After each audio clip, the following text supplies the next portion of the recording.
Hola,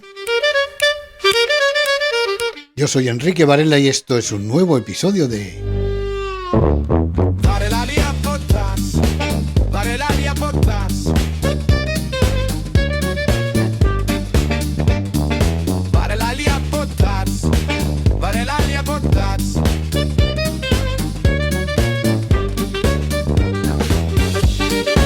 el podcast de la tecnología social, de la tecnología pensada por y para la persona. Temporada 2, Episodio 3. 200 años del sistema Braille, panorama tecnológico y mirada al futuro.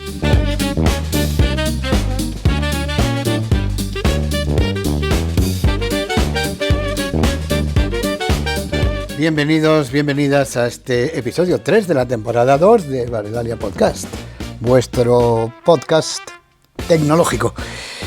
Y el mío, pues nada, estoy recibiendo por vuestro feedback que la recepción es buena, que se oye bien, que más o menos os encaja a mucha gente y eso me alegra. Estamos todavía aquí a gatas de vez en cuando. Ya nos ponemos un poco de pie porque experiencia había, pero bueno, estamos iniciando temporada e iniciando enfoque diferente de cómo tratar los temas tecnológicos. Ya sabéis, nunca más de 30 minutos, 35, no más. Temas interesantes y tratados de forma concisa pero profunda. Sería un poco el lema. Bueno, pues siguiendo esa línea y agradeciéndoos la escucha, hoy no quería dejar que se terminara el año 2025 sin hacer el homenaje particular de este podcast a Louis Braille, el inventor, y a su sistema, el Braille, que cumple 200 años en este año, porque fue en 1825 cuando el sistema se descubre. Y aquí yo quiero dejar mi particular homenaje desde el punto de vista de este podcast, es decir, cómo está el Braille ahora, cómo lo vemos, cómo lo tocamos y desde el punto de vista de la tecnología, cómo vemos el presente y el futuro, el panorama y el futuro. Y esto lo vamos a tratar con un personaje que presentaremos después, pero de momento vamos a dejar a Emilio de Eleven Labs que profesionalmente nos presente el tema.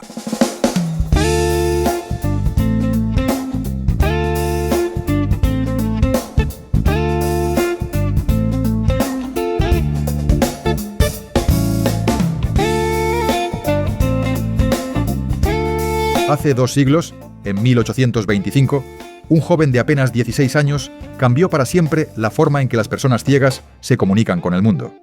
Su nombre era Louis Braille.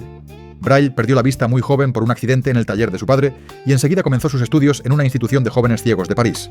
Allí, en 1821, conoció un sistema de escritura en relieve inventado por un militar francés, Charles Barbier.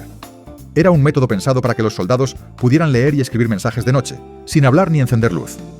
A Louis le pareció brillante, pero demasiado complicado, así que decidió mejorarlo. En 1825, tras mucho trabajo y experimentación, presentó su propio sistema, una celda de 6 puntos en relieve, dispuestos en 2 columnas por 3 filas. Con esos 6 puntos, 64 combinaciones, ya que es un sistema binario que se basa en que el punto exista o no, se podían formar letras, números, signos, incluso notas musicales. Había nacido el sistema Braille. 4 años después, en 1829, publicó su primer manual explicando cómo escribir palabras, música y canto llano con puntos. Y en 1837 añadió símbolos para matemáticas y otras áreas del conocimiento.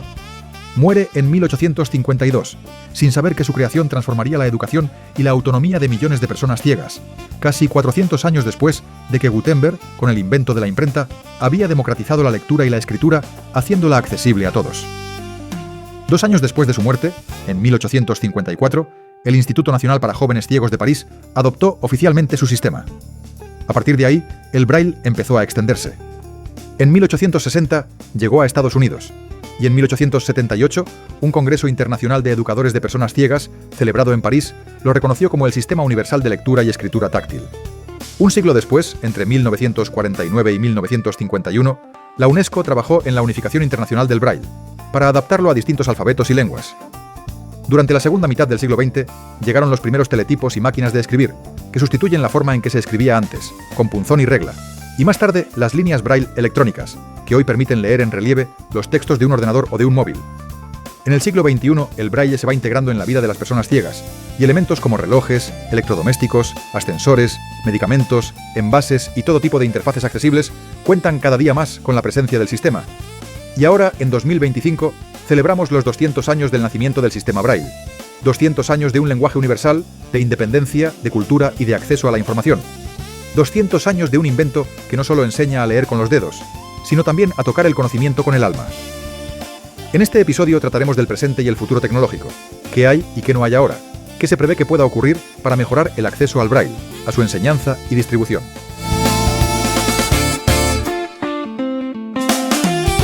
Pues sin más, pasamos a presentaros a nuestro invitado de hoy. Roberto Pérez de Paz es un profesional de la accesibilidad digital y tecnologías de asistencia con más de 15 años de experiencia, ayudando a organizaciones para que sus aplicaciones y sitios web tengan en cuenta las necesidades de las personas con discapacidad. Durante su etapa como gerente técnico de accesibilidad en Microsoft, lideró esfuerzos para mejorar la usabilidad y accesibilidad de herramientas para desarrolladores como Visual Studio Code y el portal de Azure. A Roberto le apasiona vincular los aspectos más técnicos de la accesibilidad con la creación de experiencias de usuario que sean verdaderamente inclusivas. Es un miembro activo de la comunidad de accesibilidad y colabora con la comunidad de usuarios de NVDA en español, nvda.es, que da soporte a uno de los lectores de pantalla de código abierto más utilizados a nivel mundial. Varelalia Podcast. Varelalia Podcast. Siempre contigo y con la tecnología social. Roberto Pérez, de Miami. Hace tiempo que no contábamos con él y desde luego voy a contar con él mucho en estos episodios de Varelalia, pues por muchas razones, ¿no? Sí. Pero ahora estamos aquí en vivo, en directo, para hablar, hombre, lo que decía en la presentación, creo que no puedo dejar pasar el 200 aniversario del semejante invento como ha sido el Braille. Pues sí. ¿Cómo? Para no hacerle un homenaje, empezamos por el pasado, muy corto, ¿no? Pues Braille ha habido desde los años 70, Braille, digamos, Braille digital, electrónico, ¿no? Eso, Braille electrónico. Había ya las líneas Braille de electroimanes, EHG en Alemania hacía, yo no sé quién más haría, llevaban su controlador, en muchos casos como ocurría con el sistema Vista y con cosas así, algo que interfería o que era además de la tarjeta de vídeo del ordenador, y allí se conectaba y agarraba lo que iba a llegar a la pantalla para pasarlo a Braille. Era muy sencillo, era solo texto, entonces lo único que había era que representar caracteres, y la verdad que yo imagino que era una maravilla, ¿verdad? Al final todo tiene que ver con, la verdad que el Braille cuando empezó era interceptando el vídeo. Interceptando el vídeo. Que era realmente caracteres pintados en la pantalla, más nada que eso. Claro, pero había que meter una tarjeta Sí. ahí, puente bridge en medio, para que agarrase lo que iba a llegar. Que era intercepción por hardware, que eso ya a día de hoy nadie lo conoce, pero se interceptaba por hardware. Era hardware. Y iba un cable desde esa tarjeta que en vez de ir a una pantalla que representaba caracteres en fósforo verde, en lo que fuese, lo llevaba a aquellas líneas Braille de EHG y otras marcas que eran electroimanes. Electroimanes, a ver, lo que todos tenéis en casa. El timbre que hace ding-dong. Eso, si algún día os atrevéis a meter la mano, no lo hagáis mucho en casa, pero no pasa nada. Es una varilla de metal que en los lados tiene una laminita que hace din y la otra que hace don, ¿no? Entonces hay una bobina alrededor y cuando pasa corriente, la laminilla esa, el bastoncillo, se siente atraído y se atrae y se larga para un lado, para la izquierda, por ejemplo, que ¡ping! Y pega allí. Y cuando tú dejas de dar en el timbre, vuelve y da en el otro lado. ¡Bum! Bueno, para subir un punto era lo que había. Es mucho más reducido. Un puntito y alrededor una bobina, se manda corriente y se sube. Si es el punto 1, una A. Si es el 1, 2, 3, una L. Y así. ¿Cómo sonaría aquello? Más o menos. Hacía cosas así. Y yo creo que las sigue habiendo, ¿no? Después, en los años, a principios de los 80, ya gente como Telesensory Systems ya incorporaban las la actual, la piezoeléctrica, ¿no? Son láminas de cerámica que cuando pasa corriente cambian de estado, se curvan un poco para arriba. Y la verdad que la sensación que va en él, bueno, la que conocemos del Braille actual, a ver, habrá mejorado, seguramente aquellas versiones no serían tan rápidas ni idea, pero el principio es el mismo. Yo creo que rápida es prácticamente igual. Sí. La arquitectura, Sí. Imaginaros a ver, arriba tenemos una letra de 8 puntos, ¿no? Bueno, pues son como 8 pinchitos o palillos o algo así de nylon, ¿vale? Que circulan sobre unos túneles, como sería si fuera una pauta o algo así, para escribir, y caen por su peso. Entonces caen encima de esas láminas, de cada una de esas 8 grupos, son creo que 3 láminas distintas en paralelo, que al pasar la corriente hace así para arriba. Entonces como hace para arriba, el punto lo empuja y queda ahí arriba, pero no queda sólido ahí, que no lo puedes echar para abajo, ¿no? Queda suavito, ¿no? Sí.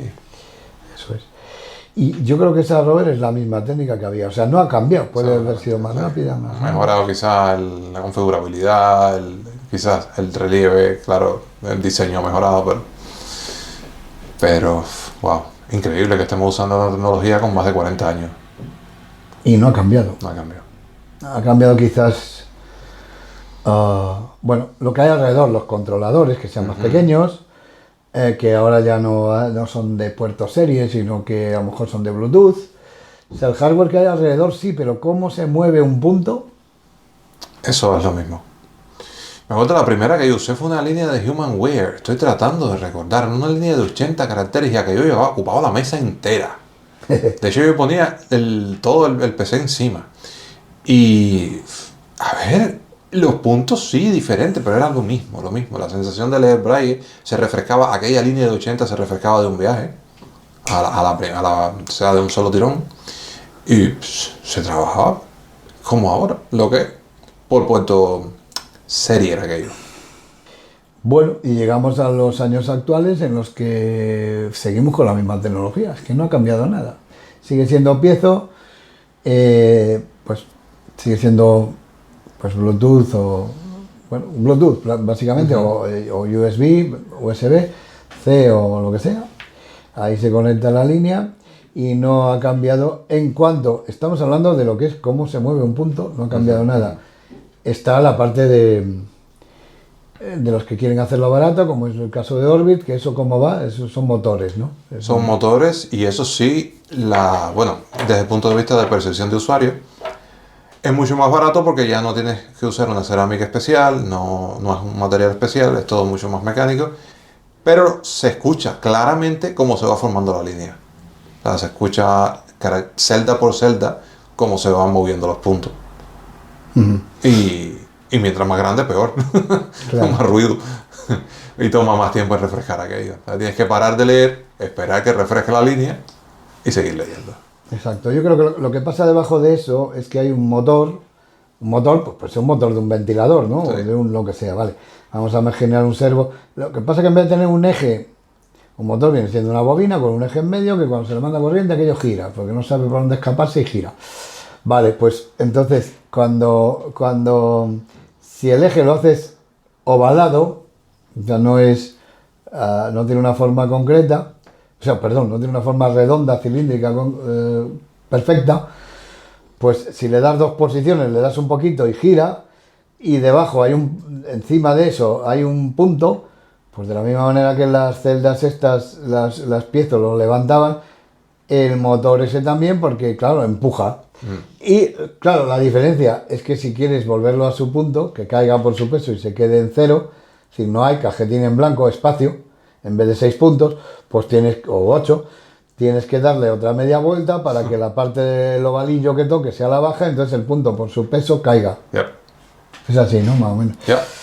Lo que pasa que, claro, eso requiere refrescarlo, es decir, si tú quieres has pintado toda una línea de 40 con los 8 puntos y quieres que se quede a 0, tienes que volver a darle la vuelta a todos esos motores. 8 por 40. Imagínate el graffiti. El graffiti es un aparato que se inventó, bueno, desde Orbit. Pero es la misma tecnología. Lo que pasa es que son un montón de puntos. Ya no me acuerdo la densidad de un graffiti, pero se usa para representar gráficos. Entonces, la sensación que te da tocar aquello es una plataforma, como un tablet grande, donde incluso se puede conectar un HDMI y es capaz de representar gráficos. Pero la sensación que te da es que hay un montón de gusanos allá adentro. Un montón de lombrices. Como moviéndose. Refrescando todo aquello. Es muy chulo. Y hace mucho ruido, ¿no? A ver, es un ruidito, por supuesto, es mucho más notable que el que haría una línea. Y como es tan grande, suena mucho. Pero es muy chulo la experiencia de tocar, no sé, conectar un iPhone ahí y tocar los iconos, ¿no? Sí, es curioso. Sí, software que te tenga que diseñar un icono. Una línea de piezo suena un poquito, pues quizá como a los relojes que tenemos colgados en casa, que hacen así un poco clic, cloc, así un poquito, que si te fijas se oye. Y la ventaja es que si tú, por ejemplo, tienes ahí un temporizador de segundos y décimas, pues la verdad, como aquello es tan rápido, solo estás refrescando el carácter que quieres y tú estás viendo los segundos bajar y moverse, porque no hace falta que refresque la casilla entera para volverla a levantar. Entonces tú vas viendo la A, después se sube el otro punto, la B, que es el 2, la C, porque ha bajado el punto 2, la D, porque ha dejado aquellos dos y ha subido el punto 5, y así. Y lo hace rápido. Sin embargo, estas otras, que son más baratas, pero tienen que refrescar el número entero. Luego no se plantean ni siquiera poder hacer unos dibujitos o tener un reloj en tiempo real, ¿no? Total, la actualidad de hoy, ¿qué modelos hay? Tú que estás en Estados Unidos, ¿qué cosas hay ahora? Bueno, yo conozco aquí la Bryant, o sea, todo lo que es de Humanware, las Bryant, que son 1.000 y pico euros las de 20, 2.000 euros las de 40, y así. Bueno, lo mismo. Yo diría que donde más se están haciendo, a veces han hecho algunas cosas interesantes en mi opinión, como la Mantis que hizo APH, o sea, la hizo Humanware, pero el desarrollo fue de APH, o sea, el diseño fue de APH. American Printing House. Exacto. Entonces, esta American Printing House se sacó una serie de líneas para educación, una familia de líneas Braille, y entonces hemos visto el regreso del concepto de la línea Braille con teclado QWERTY en tiempos modernos. O sea, es un tecladito Bluetooth con una línea Braille adosada. Y eso le ha resuelto un problema, por ejemplo, a gente como yo, que siempre quisimos. Si yo lo que uso es una línea Braille con teclado QWERTY la mayor parte del tiempo, yo no uso teclado Braille. Bueno, pues para mí, la Mantis se ha convertido, por ejemplo, en una especie de navaja suiza. Es lo que yo uso con todos mis dispositivos, con todas mis aplicaciones, porque es un teclado QWERTY con Braille. Y se sacaron también lo que se conoce como la Braillean, las líneas Braillean de Humanware de 20 y de 40. Las BI. BI, que APH tiene su equivalente, que no es que más que la misma línea con una marca diferente y con un software un poquito diferente, que son la Chameleon 20. Esas son líneas un poco más baratas dentro del rango de lo que puede ser el coste de este tipo de líneas con tecnología a piezo. En Estados Unidos por lo menos, una línea de esta de APH Chameleon 20 te la encuentras por $1.500. Que no sé la Braille en cuánto estará, pero seguramente sí, más o menos aquí en euros creo que viene estando parecido. Ya. Entonces, la otra cosa grande que está pasando es el tema de los multilíneas. Los dispositivos multilíneas como el Monarch, que son capaces de representar Braille y gráficos. O sea, la idea es que puedas tener un libro de texto representado en tiempo real. O sea, con unos ficheros se inventaron un estándar para desarrollo de ficheros Braille, que tienen Braille y gráficos, y se cargan en este Monarch, que es un dispositivo multilínea enorme y enormemente caro. O sea, muy pocos sitios y personas se lo pueden. 16.000 euros. Sí, algo así. Ahora, la experiencia es súper interesante porque puedes tocar una tabla, por ejemplo, con sus filas y columnas. Y tiene sus aplicaciones internas de Humanware, de correo, de procesador de texto. Pero la idea es que... Y hay soporte ya preliminar en los lectores de pantalla, en NVDA, en JAWS. Y la idea es poder, por ejemplo, tocar una página web, varias líneas, poder leer, poder tener gráficos y texto a la vez. Poder tener, por ejemplo, una ecuación matemática, graficarla y tocar la función, tocar el gráfico de la función. Para educación es una maravilla. Pero claro, es un dispositivo prohibitivo. A mí me encantaría tener una. Y después está la otra línea, que es la de las Orbit y tal, que es las de los motores, que son más baratas, pero tiene varios modelos y tal, pero bueno, que sigue teniendo este tema del refresco y tal. Y después está la línea de las orientales, ¿no? Que yo no sé si conoces alguna, sí. ¿no? Si son más baratas. Tuve una en la mano una vez, más o menos en precio creo que se parecen a lo que propone Orbit. Me parece que la tecnología, si no es la misma, es muy similar. No lo sé con certeza aquí, habrá que... pero yo creo que no, en Estados Unidos por lo menos no han tenido mucho éxito. Porque, entre otras cosas, se diseñaron un sistema de comandos muy extraño. Me parece recordar que... No, es que se diseñaron un sistema de comandos extrañísimo, muy extraño, la gente no lo entiende. Y creo que no, que hace tiempo que ni las escucho mencionar. Pero esto, ¿qué iba a decir? Asiáticas también hay de piezo, ¿no? Hay las no sé qué, bueno, todas estas que se presentan por aquí, pero son variantes. Unas tienen que reproducen Daisy, otras que... Y después hay como dos tendencias entre, bueno, por dividir de alguna manera, entre la gente que usamos línea, que hay quienes preferimos la línea más tonta de lo posible, es decir, que yo lo que manejo es mi iPhone, o mi Windows o mi Mac OS, y yo lo que quiero es un display y se acabó, una pantalla, ¿no?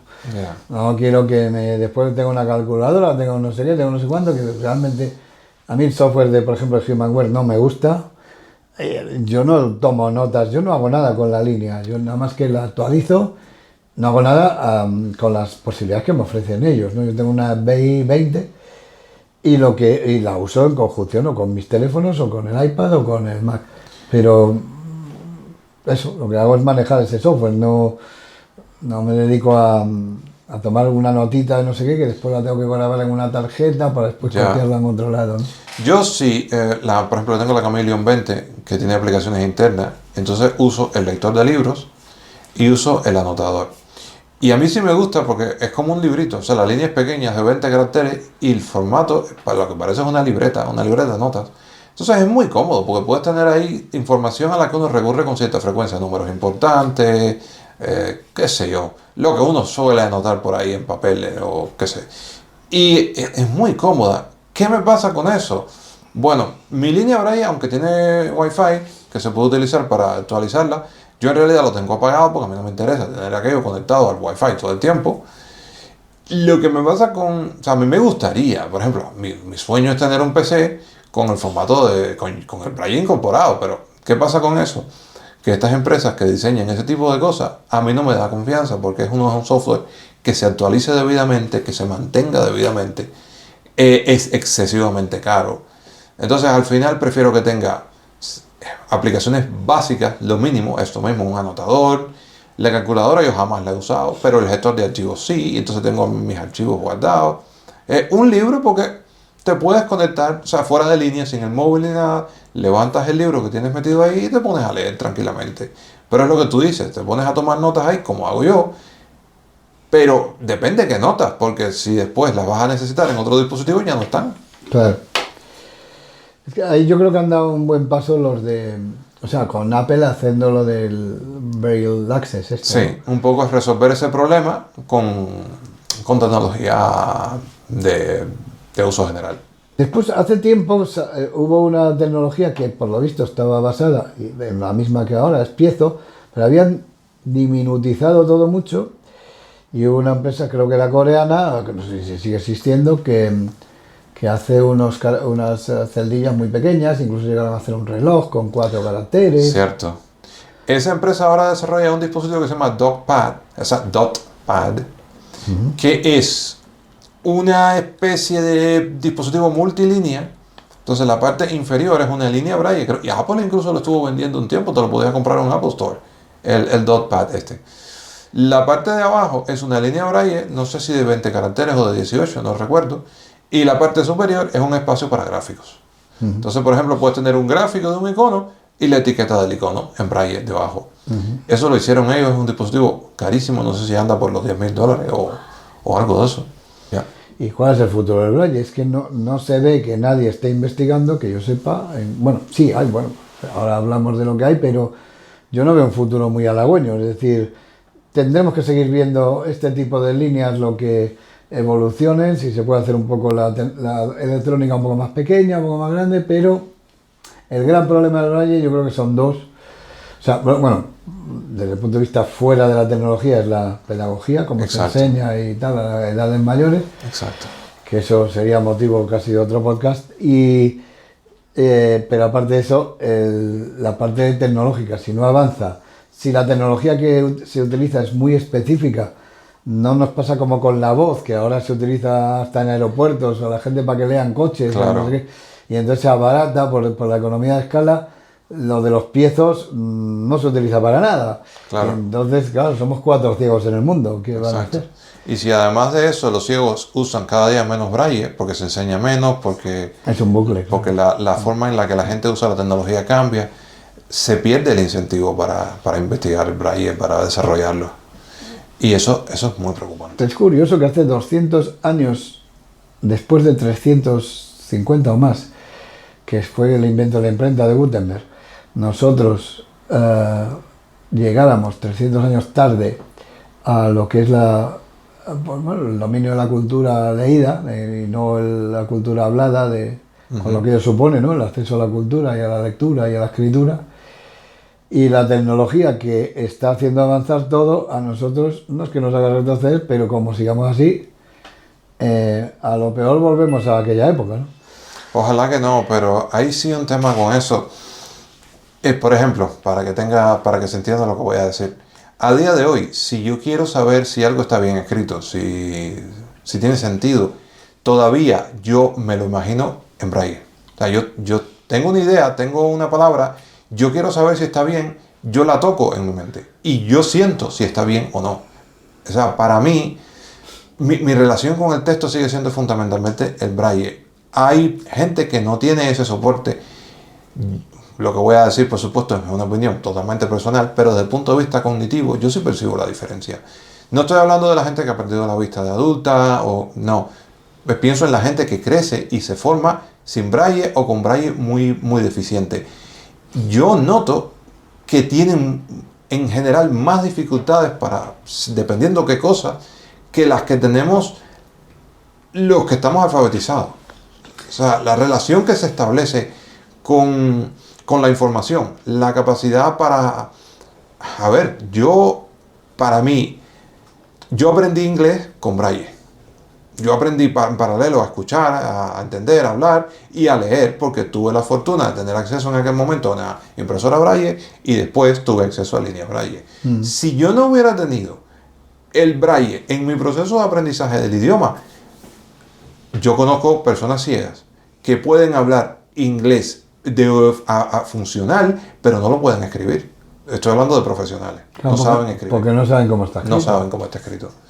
Y eso también redunda, yo creo, en ciertas dificultades para formular ideas, para comunicación. Es que eso está con tecnología, porque si tú no has aprendido con braille y oyes write, no sé, de escribir, y tú escribes, ¿cómo se escribe eso? R-A-I-T. Ajá. No, pues va a la síntesis y te dice write, te dice muy raro, ¿no? No, tú buscas que suene y bien. Claro, pero y entonces el evidente que lo dice, ¿qué coño ha dicho este? coño, me pasa con palabras nuevas que yo oigo, bueno, esto debe escribirse así.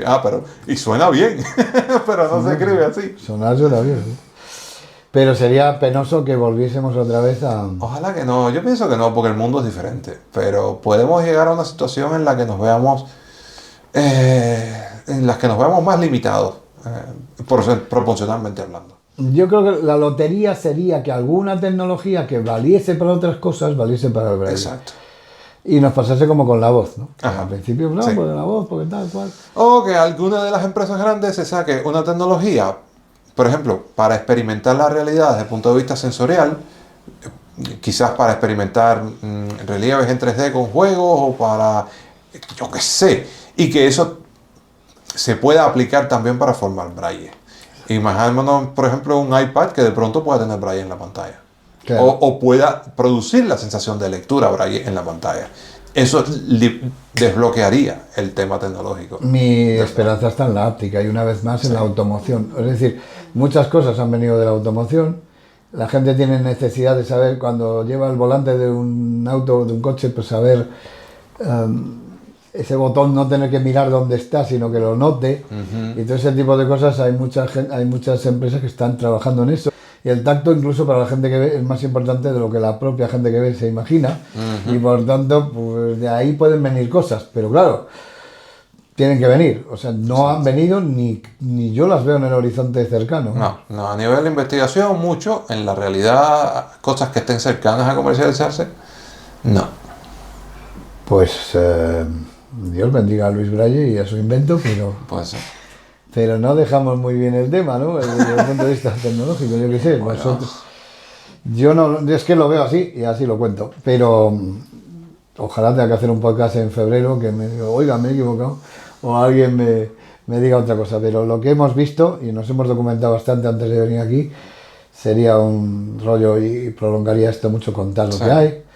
Pero no hay nada que tenga que ver con cómo mover un punto. Y tampoco hay nada para decir, es que se va a inventar un sistema mejor. O sea, no hay... leer es leer. Eso es más incluso difícil que el tecnológico. Pues yo creo que sí. O sea, ¿cómo representar información para personas ciegas utilizando los sentidos restantes de una manera que sea equivalente a la lectura visual? Yo eso lo veo más difícil que hacer un material más barato. El hallazgo fue... Sí. Es que... probablemente el de Barbier. Ajá. Y después la modificación que hizo Braille, que hizo, claro. De la genialidad de los dos, ¿no? Claro. Fíjate, a uno no le valió, porque el ejército no les gustó mucho. Aquello de tal, y el chico este lo vio y dice, caramba. Le quitó un poco de punto. Y ya está. 6 es que es el número mágico, además, que eso incluso la gente que ve, si te proyectan una cosa por muy poco tiempo de 3 lados, de 4, de 5, se cuenta a partir de 6. Ya hace duda, ¿no? Es un número que el cerebro canta muy bien, hasta ahí canta muy bien, y que además cabe en la yema del dedo y tal. Pues eso, lo que es el descubrimiento del Braille. Bueno, pues te has estrenado en este podcast. Yo no sé si es una pena que contemos esto, porque bueno, a lo mejor se esperabais de este podcast y digo, estos van a contar. Pues no, hemos contado lo que vemos. ¿Por qué no? A ver. Pero después en el futuro, desde Estados Unidos, él y yo desde acá, pues seguro que tendremos temas de los que hablar mucho más esperanzadores, en otras tecnologías, en plataformas de desarrollo, en otras historias de las que iremos hablando, pero aquí... Igual vuelvo, quién sabe. O igual ya desde España, sí, quién sabe. Y lo sabe. Pero en cualquier caso, muchas gracias, Robert, por haber estado. Gracias a ti. Seguiré contando contigo para Barelalia Podcast. ¿Cómo no? Y espero que hagamos cosas que le gusten más, bueno, que sean más al agua. Seguramente sí. Un placer. Seguramente no será tan malo como estamos pensando. Hasta luego. Hasta luego.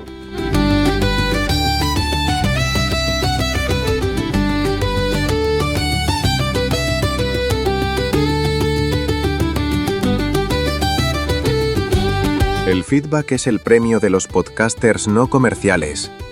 Déjame tus comentarios, sugerencias y lo que quieras en las plataformas en las que escuchas este podcast. Escríbeme a evarelac@gmail.com. O si lo prefieres, charlemos en Mastodon, en @evarela@comunidad.nvda.es.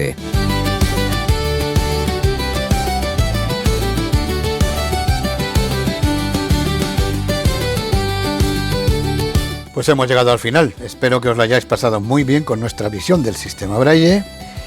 Espero muy sinceramente que os portéis cada día mejor con vosotros mismos, sobre todo, que vayáis siendo cada día más felices. Cuando acabemos la temporada, que ya seráis felicérrimos, pero de momento solo felices, y que disfrutéis de este y de otros podcasts. Vamos a volver pronto, seguro, más temprano que tarde, así que os esperamos en el próximo episodio.